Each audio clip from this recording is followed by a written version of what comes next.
I didn't set out to go anywhere that night. I was just tired of sitting still. The apartment had grown too quiet in that way that makes you aware of your own heartbeat. Every sound felt amplified. The refrigerator cycling on, the distant rush of traffic through open windows, the click of cooling pipes in the walls.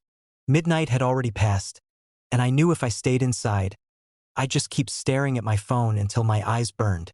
So I grabbed my keys and told myself I'd take a short drive. No destination, no real plan, just motion. County Route G was the closest thing to a highway without actually being one. 2 lanes of cracked asphalt, faded yellow lines, and long stretches where the trees leaned inward like they were trying to listen. During the day, it was boring. At night, it felt forgotten. The radio couldn't find anything but static. I left it on anyway. Silence in a moving car feels heavier than noise. About 15 minutes in, I saw the sedan for the first time. It was pulled over on the right shoulder, hazard lights blinking in a slow, patient rhythm. An older model, dark-colored. The kind of car that doesn't stand out until it's doing something strange. I slowed as I passed, peering inside. No one in the driver's seat. No movement in the back. I figured the driver had stepped away to make a call. Reception out there is bad. People wander when they're frustrated. I drove on. The road curved gently through farmland, then narrowed as trees closed in on both sides. The reflectors along the center line flashed back at me, one by one, like tired eyes opening and closing. A few miles later, I saw it again. This time, the sedan was on the left side of the highway, stopped in the opposing lane. Not pulled over, just sitting there at a shallow angle, as if it had tried to turn around and changed its mind halfway through. Its lights were off. I slowed, my chest tightening in a way I didn't fully understand yet. As I crept past, I looked inside. Empty. The steering wheel was turned sharply to the right. The windows were up. Everything looked intact, but there was a sense of interruption about it, like a sentence cut off mid-word. I told myself there had to be 2 similar cars, that I was tired, that rural roads are full of coincidences. I kept driving. A low concrete overpass appeared ahead, carrying an abandoned rail line. My headlights swept across rust-streaked pillars and old graffiti. The air felt different beneath it, cooler, heavier. The sedan was parked directly under the bridge. Not on the shoulder. Not in either lane. Centered in the road. I hit the brakes hard. My tires screamed. Coffee sloshed out of the cup holder onto the passenger seat. I stopped just short of its rear bumper. For a moment, everything was quiet except for my breathing and the ticking of hot metal. The car in front of me didn't move. No taillights, no hazards, no brake lights. I sat there, hands locked around the steering wheel, waiting for a door to open. Nothing happened. My headlights washed over the back of the sedan, and I noticed its paint looked uneven, almost chalky, like it had been worn down by years of weather. The rear windshield was fogged from the inside. I eased around it, crossing into the opposite lane. As I passed, the interior dome light snapped on. There was no gradual glow. It was simply bright, suddenly, revealing empty seats and sagging headrests, and a set of keys on the floor beneath the pedals. My stomach dropped. I didn't stop to think. I accelerated, leaving the overpass behind. I tried to rationalize it. I told myself I must have missed the keys earlier. That stress was sharpening details after the fact. That my brain was searching for meaning where there was none. I counted mile markers to keep myself grounded. 42, 43, 44. At 46, I saw the hazard lights again. The sedan was back on the right shoulder, angled toward the trees. One side mirror hung loose, tapping softly against the door with each blink of orange light. I drove past without slowing. But as I did, I felt it beside me. Not physically, there was no contact. Just a pressure like someone standing too close. My hands were slick with sweat. The radio briefly resolved into a fragment of a voice, then dissolved back into static. I turned it off. The silence that followed felt deliberate. I started listing explanations out loud. 2 cars. Someone moving it around. My memory slipping. None of them explained how it kept reappearing ahead of me. None of them explained how it changed sides of the road without ever passing. None of them explained the keys. Then headlights appeared behind me. At first, I was relieved. Another driver meant witnesses.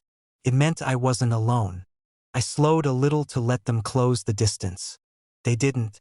They stayed exactly where they were, neither gaining nor falling back. I sped up. So did they. My pulse hammered in my ears. I tried to make out the shape of the vehicle in my mirror, but the glare washed out everything behind it. Then I noticed the spacing of the lights. Too close together. Not wide like a truck. Not narrow like a motorcycle. Exactly the same distance apart as the sedan's headlights. Cold spread through my chest. The road dipped, and for a moment the angle let me see the outline of the car. Dark-colored. Older model. I pressed the accelerator harder. The engine whined. The trees blurred at the edges of my vision. The headlights behind me held their impossible distance. My phone buzzed in the cup holder. I flinched so hard I nearly swerved. No signal. No notification.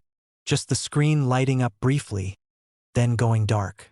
In that reflected flash on the windshield, I thought I saw headlights ahead of me too. I looked up. The road was empty. That's when it hit me. It didn't feel like I was moving through space anymore. It felt like I was circling something. I took the next turnoff without signaling. A narrow service road leading toward an old equipment yard.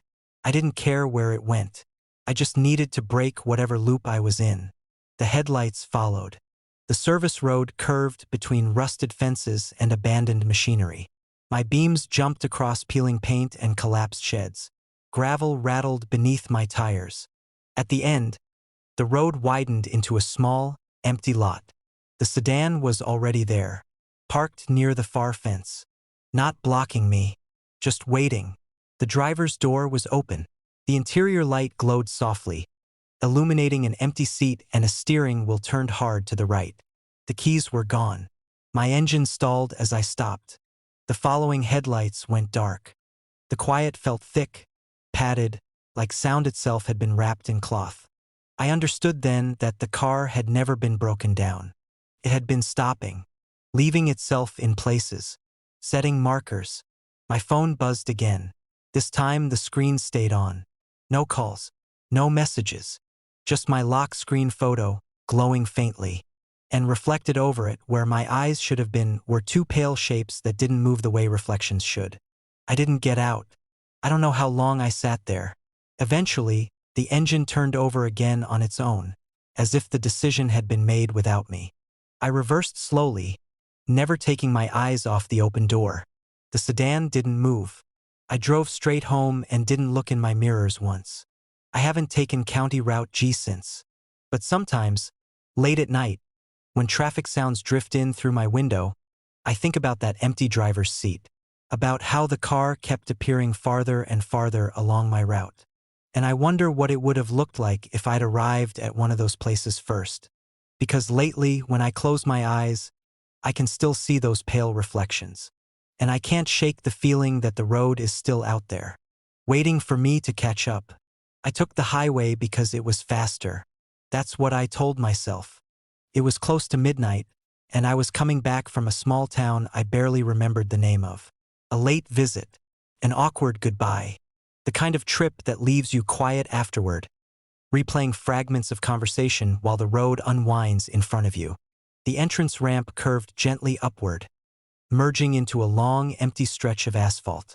My headlights caught reflective paint and nothing else. No other cars, no distant taillights, just the steady hum of tires and the low whisper of wind around the doors. I settled into the drive. About 10 minutes in, I passed the first sign. It wasn't unusual at first. A standard advisory placard on 2 metal posts. Drivers be advised. I expected the rest to follow: construction, wildlife, reduce speed. But that was it. No additional message. Just those 3 words. I frowned and checked my mirrors. Maybe the lower half had been knocked away. It hadn't. The sign was complete. I let it go. Somewhere after that, the trees grew closer to the shoulder. Their branches formed loose arches over the road, swallowing what little ambient light there was. My radio faded in and out, unable to hold a signal, so I turned it off. The quiet felt heavier without it. The next sign appeared a mile later. Same shape, same reflective white lettering. Drivers be advised. This area experiences intermittent events. Events. I slowed slightly, scanning the roadside for cones or warning lights. There were none. The word stayed with me. It was vague in a way that felt deliberate. Intermittent events, like weather, or power outages, or seizures. Another few minutes passed. Then another sign. Drivers be advised. Intermittent events may include temporal confusion. I laughed once, under my breath. Okay, I said to the empty car. Cute. Temporal confusion sounded like something from a bad sci-fi novel. I assumed it was part of an art installation or some experimental signage program. I'd heard of towns doing strange things to attract attention. Still, I checked the dashboard clock. It read 12:47 a.m. The minutes ticked forward normally. The road remained straight, but I started noticing small things. The mile markers didn't seem consistent. I passed 118 twice. Then 119 appeared closer than it should have. My sense of distance began to feel unreliable, like the highway was subtly rearranging itself between blinks. The fourth sign arrived sooner than I expected. Drivers be advised. Do not adjust your speed in response to the events. My foot lifted instinctively from the accelerator. Then I hesitated. The sign had anticipated that reaction. I held my speed steady, a tight feeling forming between my shoulders. The pavement ahead looked unchanged. No distortions, no visible anomalies, just asphalt vanishing into darkness. I told myself it was a coincidence, that whoever designed these signs was relying on suggestion to do the rest. That's when I noticed I hadn't seen an exit in a long time. I watched carefully after that, counting overpasses and scanning for reflective green boards. The highway felt suspended in its own narrow corridor, cut off from whatever landscape it passed through. The next sign was longer. Drivers be advised. If you experience a sense of repetition, this is normal. I swallowed. I hadn't mentioned that to anyone, not out loud, not even in a fully formed thought. But it was true. The drive had started to feel looped, as though I were covering the same stretch again and again with only minor variations. The trees leaned in the same places. The cracks in the pavement felt familiar under my tires. My phone buzzed in the center console. I flinched, then checked it. No notification, just the screen lighting briefly before going dark. My name was still at the top of the lock screen, the way it always is. I didn't like how aware I suddenly was of that. Another sign rose out of the darkness. Drivers be advised. The events cannot enter a moving vehicle. Relief washed through me, sudden and embarrassing. Good, I thought. Good. The wording implied boundaries, rules, structure. Then, almost immediately, came the follow-up. Drivers be advised. Stopping is not recommended. My hands tightened on the steering wheel. I became acutely conscious of the empty passenger seat, the space behind me, the sealed glass between myself and the night. I started to feel watched, not from any specific direction but in a general, ambient way, as though the road itself were paying attention. The next sign was closer than the others. Drivers be advised. You may feel as though you are being addressed directly. A chill moved slowly down my spine. I opened my mouth to speak, then closed it again. The air inside the car felt thinner, harder to draw into my lungs. My headlights flickered once. Just once. I told myself it was the alternator. I told myself a lot of things. The highway bent gently to the left, and when it straightened again, there was another sign waiting. This one was smaller, more personal. Drivers be advised. Michael, please maintain your current speed. I nearly drifted out of my lane. No one had used my name on this trip. I hadn't spoken it. It wasn't on my license plate. There was no reason for it to be here, glowing calmly in reflective paint. I stared at the road, afraid to look directly at the sign as I passed it, The way you avoid eye contact with someone who knows too much about you. My pulse was loud in my ears. I considered turning around. But there was no median break. No visible exit. Just darkness stretching forward, patient and uninterrupted. Another sign appeared almost immediately. "Thank you, Michael." I felt something loosen inside my chest, like a thread being gently pulled free. That was when I realized I could no longer remember when I'd entered this stretch of highway. Not clearly. The memory slid away when I tried to focus on it, leaving only impressions. The ramp, the curve, the sense of choosing speed over familiarity. The signs kept coming. They began to offer reassurance. They told me I was doing well. They told me that most drivers struggled at this point. They told me that awareness was temporary. I stopped checking the clock. At some point, I noticed I could no longer see the edges of the road. My headlights illuminated only what was directly in front of me, as though the rest of the world had been gently erased. The final sign stood alone in the darkness, taller than the others. Its letters were larger, closer together. "Michael, you have been in the event zone for some time now. Please prepare to yield." There was no yield sign, no merging lane, just empty highway. My foot hovered over the brake. I remembered what the earlier signs had said. Stopping is not recommended. But yielding implied something else. A transfer, a handoff. I eased off the accelerator instead, letting the car slow naturally. The engine's pitch dropped. The tires softened their hum. The air pressure inside the cabin changed, the way it does when a window opens. But all the windows were closed. The dashboard lights dimmed, then stabilized. I waited for something to step into the road. Nothing did. Instead, the darkness ahead seemed to deepen, thickening into a kind of quiet that felt intentional. My phone lit up one last time. No messages, just my name, reflected faintly on the glass. I don't remember pulling over. I don't remember opening the door. What I do, they left just after sunset. Not because they were in a hurry, but because it felt right to be on the road before dark finished settling. The sky still held a dull band of orange at the horizon when Mark pulled the car out of the driveway, headlights washing over sleeping lawns and empty sidewalks. It was supposed to be a simple drive. 3 hours on the highway to visit Mark's sister.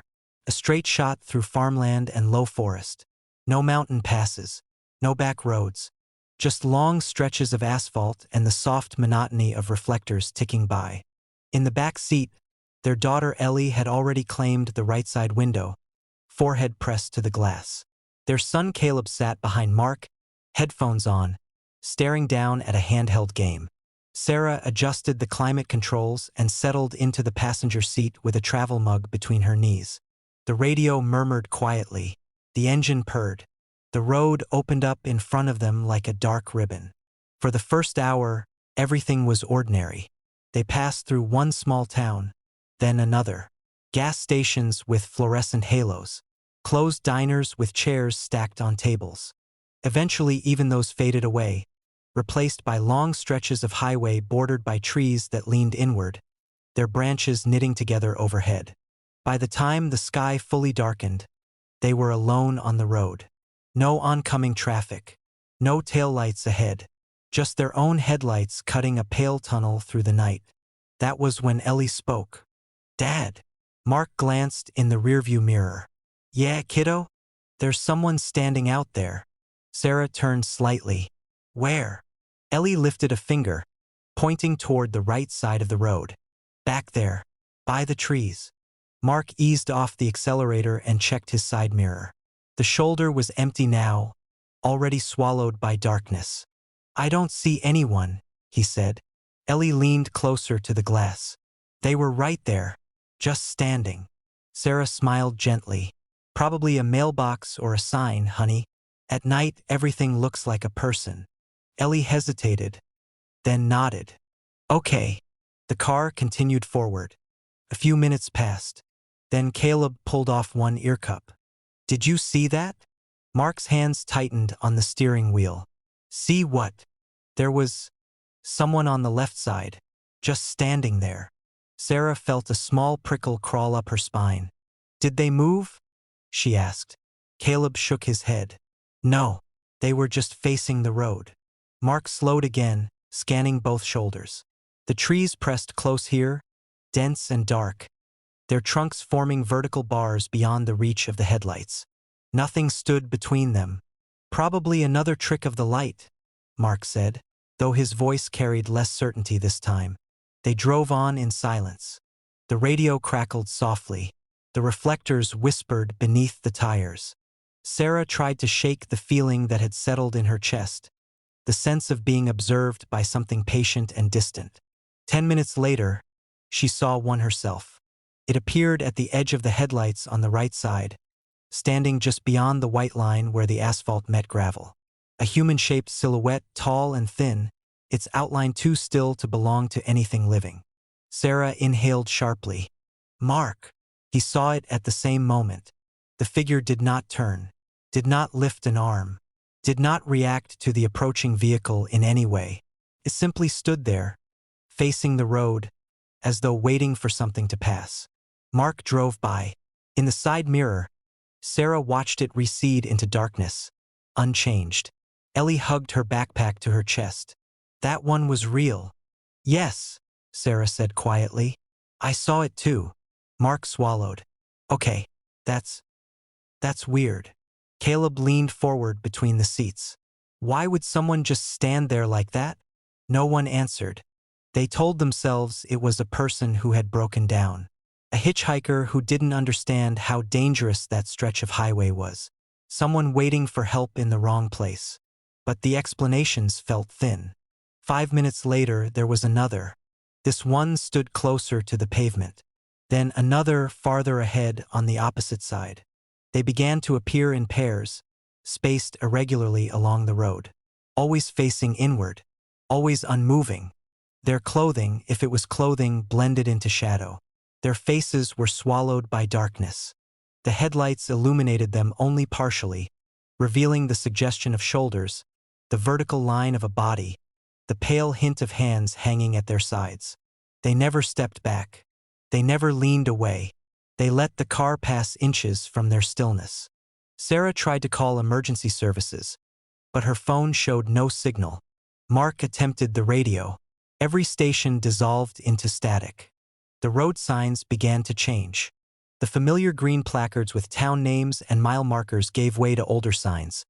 Their reflective paint faded, their lettering strange and inconsistent, as if replaced long ago by someone working from memory.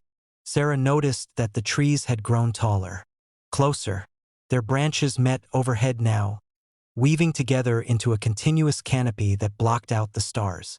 The headlights could no longer reach very far beyond the next curve. Dad, Ellie whispered. They're closer. She was right. The next figures stood directly on the shoulder, toes nearly touching the asphalt. Their presence compressed the roadway, turning it into a narrow corridor. Mark felt himself hunch forward, as though physically trying to make the car smaller. They're not blinking, Caleb said. Sarah closed her eyes for a moment. When she opened them, she realized something else. The forest no longer looked familiar. The trees were wrong. Their trunks bent at subtle angles. Their bark bore long, pale scars that ran vertically, like something had been dragged slowly downward across them. And there were no gaps between them anymore.